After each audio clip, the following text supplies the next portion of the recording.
So, hi guys, tuturuan ko po kayo kung paano gumawa ng slime. So, first po, kumuha lang po kayo ng clay. Kung may clay kayo, so, pwedeng gamitin. Kapag wala kayong clay, edi magpabili kayo. Sige.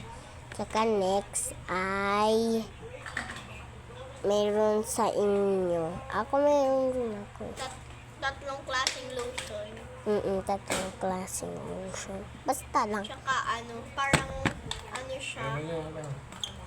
Parang perfume siya na dalawang ng perfume klase. Tsaka wait lang po, i-show ko yung mga ingredients. So guys, ito po yung mga ingredients.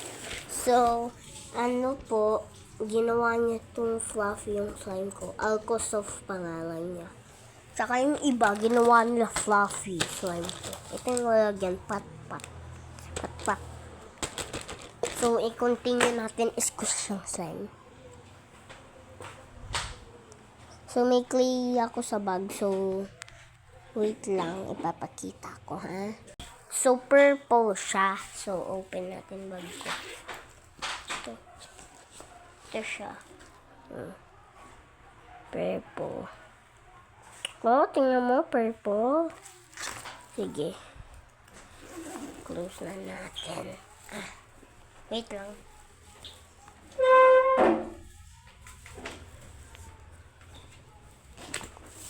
Okay.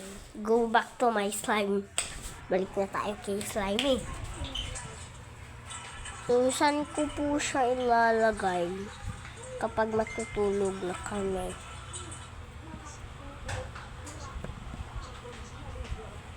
So, hindi po siya nag-stretch. Konti lang.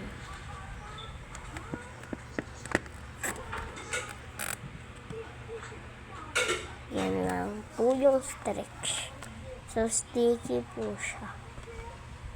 A little bit. So, guys, bukas daw, birthday ni Kay. So, hindi ako naniniwala. Hindi ko naman kilala yung Kay na yun. So, may pasok nga kami ni Daddy bukas. Yung ate ko kasi may sakit yung teacher niya. Nag-announce. Kami lang tsaka si Daddy namin. So, bye guys. Stay tuned.